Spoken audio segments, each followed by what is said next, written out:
Hello दोस्तों, welcome to Uttarakhand समाधान। तो देखिए दोस्तों, हमारी यह सीरीज अब कंटिन्यू हो चुकी है और जो भी लोग जुड़ना चाहते हैं वो बिल्कुल जुड़ें। और जो कि आपके आने वाले एग्ज़ाम है, पटवारी हो, लेखपाल हो, या हमारा दरोगा हो, या उत्तराखंड पुलिस हो, या मतलब पुलिस मतलब एसआई हो या कांस्टेबल हो, या हमारा जो फॉरेस्ट गार्ड का एग्ज़ाम है जुलाई में, चाहे वो हो, तो उन सभी के लिए दोस्तों यह सीरीज बहुत महत्वपूर्ण रहने वाली है।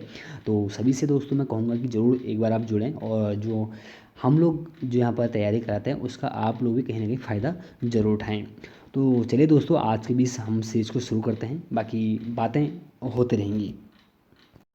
पहला हमारा क्वेश्चन है दोस्तों कि राज्य में जो प्रथम हमारे नेशनल विंटर गेम्स हुए थे, इनका शुभंकर क्या था। तो लिखा ना कि राज्य में प्रथम नेशनल विंटर गेम्स का शुभंकर क्या था। तो इसका जो सही हमारा आंसर है दोस्तों, वो है हमारा कौन सा, डी, भरल। अब आपको पता होना चाहिए कि जो राज्य में प्रथम नेशनल विंटर गेम्स हुए थे दोस्तों, ये हुए कब थे ना। तो इनका जो सही हमारा आंसर होगा दोस्तों, मुझे कब हुए थे, तो 2011 में हुए थे, और उसका जो हमारा शुभंकर था वो था हमारा भरल। और दूसरा हमारा प्रश्न दोस्तों कि देहरादून में डिस्ट्रिक्ट स्पोर्ट्स एसोसिएशन का गठन कब हुआ था। तो बहुत अच्छा क्वेश्चन बोलूँगा कि देहरादून में जो हमारा डिस्ट्रिक्ट स्पोर्ट्स एसोसिएशन है, इसका जो गठन हुआ था दोस्तों, ये कब हुआ था। तो दोस्तों यह जो हमारा गठन हुआ था, ये हुआ था 1937। इसका 20 का आंसर हमारा सही होता है। और तीसरा हमारा प्रश्न दोस्तों कि फूलों की घाटी में किसकी मृत्यु हुई थी। तो कहीं ना कहीं देखिए दोस्तों, बहुत अच्छा प्रश्न है, क्योंकि हुआ क्या था कि फ्रैंक स्मिथ की पुस्तक थी दोस्तों हमारे वैली ऑफ फ्लावर्स। तो वैली ऑफ फ्लावर्स इनके द्वारा जो पुस्तक निकाली गई थी फ्रैंक स्मिथ द्वारा, वो निकाली गई थी हमारे, उसका जो प्रकाशन हुआ था 1938 में हुआ था। तो उसके बाद क्या हुआ, उसको उस पुस्तक को पढ़ के कहीं ना कहीं हमारे जो एक व्यक्ति थी या लेडी थी, उनका नाम था मार्गरेट लेगी। तो ये उस पुस्तक से प्रेरित हुई, तो उन्होंने, उनके मन में इच्छा हुई कि मैं जाऊं और फूलों की घाटी के दर्शन करूं। तो ये गई थी, लेकिन दुर्भाग्यपूर्ण से दोस्तों इनका हमारा क्या हुआ था, 4 जुलाई 1900 हमारे 39 की बात है, इनका पैर फिसला और इनकी हमारी क्या हुई थी, वहाँ पर मृत्यु हो गई। तो इनका सही हमारा आंसर है दोस्तों, वह है कौन सा, बी, मार्गरेट लेगी। और तीसरा हमारा प्रश्न दोस्तों कि स्पर्श गंगा अभियान की शुरुआत किस स्थान से हुई थी। तो देखिए दोस्तों, क्वेश्चन है कि स्पर्श गंगा अभियान की शुरुआत हुई थी वो किस स्थान से हुई थी। तो इसका जो सही हमारा आंसर रहेगा दोस्तों, वह हुई थी हमारी सी, मुनि की रेती से। अगर दोस्तों यहीं पर क्वेश्चन होता कि नमामि गंगे अभियान की शुरुआत कब हुई, कहाँ से हुई थी, तो उसका आंसर हमारा होता ऋषिकुल मैदान, हरिद्वार। और यहीं पर अगर क्वेश्चन बन जाता आपसे कि गंगा एक्शन प्लान की शुरुआत कहाँ से हुई थी, तो उसका आंसर होता हमारा कौन सा, वाराणसी। आप लोग नोट करना चाहते हैं कर लीजिए, आपको मैं तीनों बता दूँ कि जो वाराणसी से हमारे गंगा एक्शन प्लान की शुरुआत हुई थी, वो हुई थी दोस्तों हमारे 14 जून हमारे 1985 में। और उसके बाद जो हमारे बनारस, इसका प्राचीन नाम था हमारा, ठीक, राजीव गांधी द्वारा उस टाइम पर जो तत्कालीन प्रधानमंत्री थे उनके द्वारा हमारी ये हुई थी।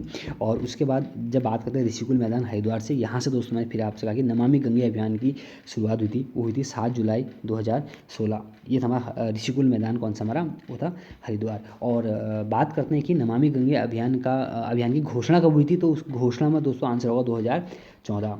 और अगला क्वेश्चन इससे हमारा बनता है कि क्वेश्चन दोस्तों हमारा ये है कि स्पर्श गंगा अभियान की शुरुआत कहाँ से हुई थी, वो हुई थी मुनि की रेती से। इसकी डेट हमारे दोस्तों है 17 दिसंबर 2009।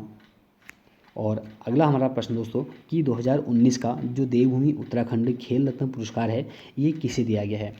तो 2019 की बात चल रही है कि 2019 में जो हमारे ये उत्तराखंड खेल रत्न पुरस्कार मिला था, किसे मिला था। तो इसका जो सही हमारा आंसर है दोस्तों, हमारे पैरा सटलरिया, हमारे बैडमिंटन खिलाड़ी हैं, पैरा ओलंपिक में इन्होंने भी जो हमारा ओलंपिक टोक्यो था, यहाँ पर कांस्य पदक भी जीता था, वो थे हमारे कौन, मनोज सरकार। इनका संबंध हमारे उधम सिंह नगर से है। और यहीं पर अगर क्वेश्चन बनता दोस्तों कि देवभूमि उत्तराखंड पुरस्कार सबसे पहले 2013 में किसे मिला था, क्योंकि 2013 में हमारे इस पुरस्कार की शुरुआत हुई थी, तब यह मिला था हमारे जसपाल राणा को। अगर दोस्तों यहीं पर आपसे क्वेश्चन एक और बनता कि हमारे 2013 में या 2019 में, बोलूँ 2019 में तो खैर हमारा नहीं, दोबारा से क्वेश्चन बोल रहा हूँ आपसे मैं कि 2018 का, क्योंकि अंतिम जो हमारा द्रोणाचार्य पुरस्कार मिला था वो 18 मिला था ना, तो वो मिला था हमारे अनूप बिष्ट को। और वहीं पर ही अगर पूछता कि सबसे पहले हमारा जो देवभूमि द्रोणाचार्य पुरस्कार है वो किसे मिला था 2013 में, तो वो हरि सिंह थापा को मिला था। और मैं बात करता हूँ दोस्तों की बहुत सारी चीज़ों की, जैसे हमारे जसपाल राणा का संबंध निशानेबाजी से है, और हमारे मनोज सरकार का संबंध हमारे पैरा बैडमिंटन से है, और हरि सिंह थापा का संबंध हमारे मुक्केबाजी से है, और जो अनूप बिष्ट है इनका संबंध हमारे ये एथलीट कोच थे। तो इन दोनों को हमारा कौन सा द्रोणाचार्य सम्मान मिला था। और द्रोणाचार्य सम्मान हमेशा कोच को दिया जाता है, आपको सबको लगभग पता ही है। और छठा हमारा प्रश्न दोस्तों कि मोलाराम की गढ़ राजवंश जो पुस्तक है वो किस भाषा में है? तो इसका जो सही हमारा आंसर रहेगा दोस्तों वो है हमारा कौन सा, डी, ब्रज भाषा में। अब मोलाराम देखिए दोस्तों प्रसिद्ध व्यक्ति है, कभी चर्चा करेंगे, अभी आगे बढ़ते हैं। हमारा सातवां प्रश्न है कि राज्य में कितने नगर निगम हैं? तो देखिए दोस्तों राज्य में जो नगर निगम की हम बात करते हैं, वर्तमान में देखिए हमारे यहाँ पर 9 नगर निगम हो चुके हैं। जो नवा जो नगर निगम बना था दोस्तों वो था हमारा कौन सा, आपको पता है कौन सा हमारा, वो था श्रीनगर। तो ठीक है दोस्तों, श्रीनगर था, तो श्रीनगर हमारा नवा था, लेकिन उसके पहले आपको पता होनी चाहिए कि जो 9 नगर निगम हमारे हैं वो कौन कौन से हैं। तो सबसे पहले दोस्तों हमारा बना था कौन सा, देहरादून। तो देहरादून दोस्तों कब बना था, वो बना था 9 दिसंबर हमारे 1998 में, 1998 बना था। उसके बाद हमारे देखिए दोस्तों एक देहरादून हो गया हमारा, ठीक। उसके बाद देखिए दोस्तों हमारे 2 एक साथ बने थे, एक देहरादून हो गया, फिर 2 हमारे एक साथ बने, एक हमारा कौन सा, हल्द्वानी, और एक था हमारा कौन सा, हरिद्वार। ये दोनों जो बने थे दोस्तों वो 2011 में हमारे बने थे। उसके बाद हमारे 3 एक साथ बने हैं, 3 एक साथ बने, वो थे हमारे, एक था रुड़की, एक था हमारा रुद्रपुर, एक था हमारा कौन सा, काशीपुर।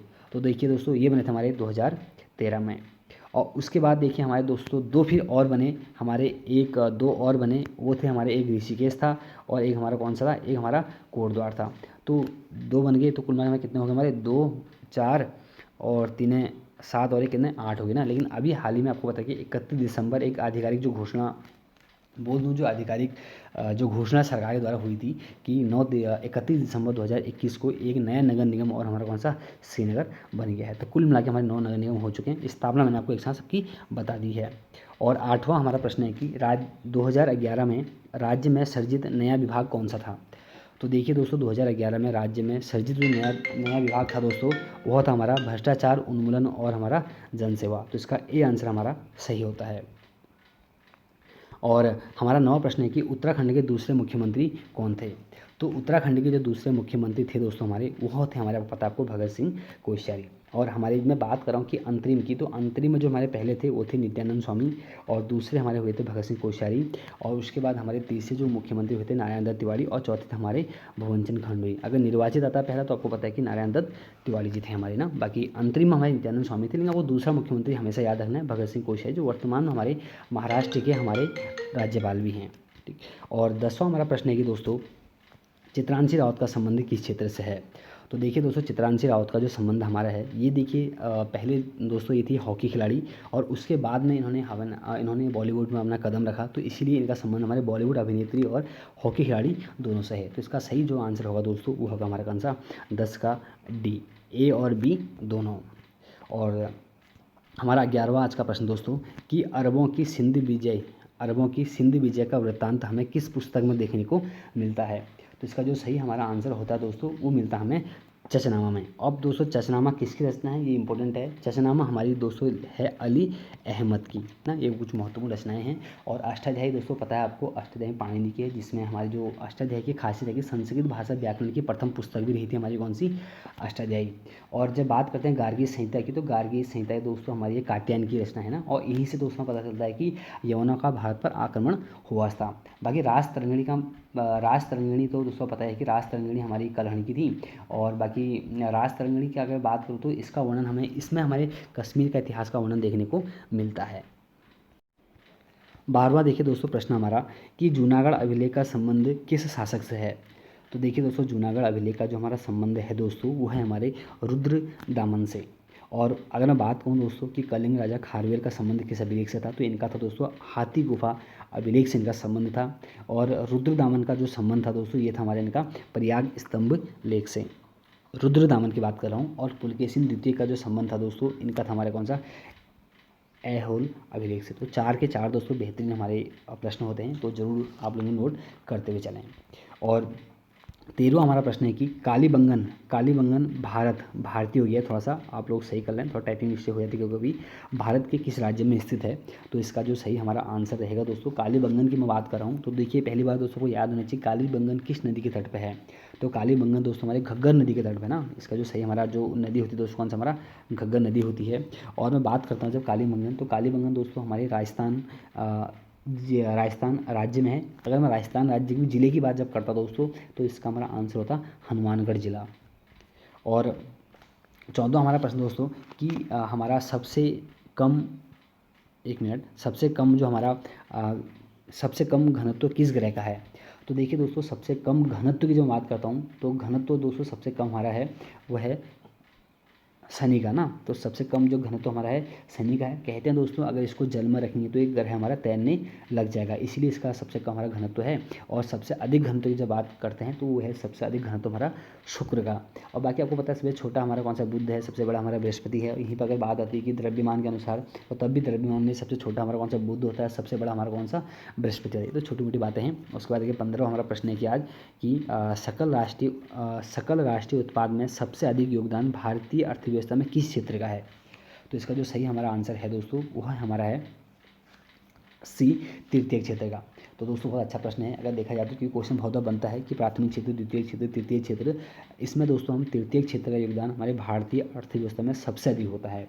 और हम प्राथमिक क्षेत्र दोस्तों हम क्या कहते हैं, प्राथमिक क्षेत्र हमारा एक ऐसा क्षेत्र हो भारत में जो हमारा पूर्णतः दोस्तों पर्यावरण पर हमारा आधारित होता है। और हम द्वितीय क्षेत्र को हम औद्योगिक क्षेत्र नाम जानते हैं, और तृतीय क्षेत्र में पहले बोल दिया कि इसको हम सेवा क्षेत्र बोलते हैं, और इसी का हमारे अर्थशास्त्र में सबसे अधिक योगदान होता है।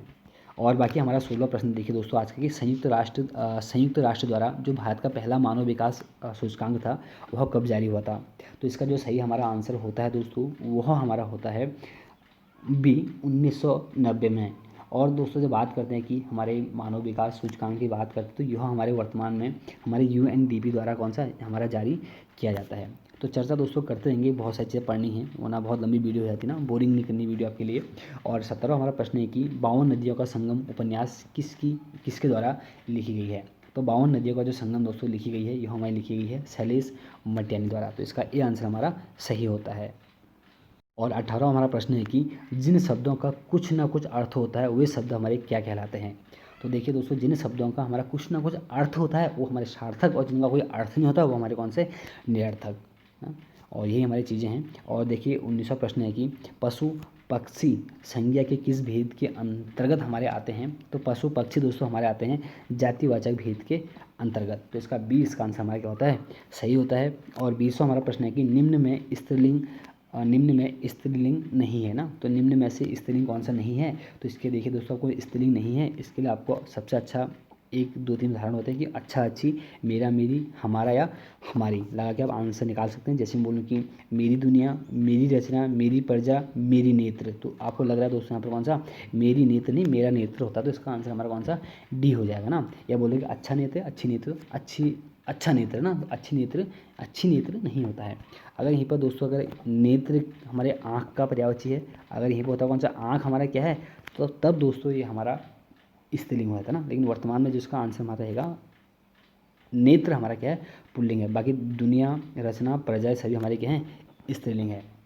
तो दोस्तों मुझे उम्मीद है आप लोग ज़रूर इस चीज़ का फ़ायदा उठाएंगे। तो मिलते हैं दोस्तों एक नेक्स्ट वीडियो में। जय हिंद, जय भारत।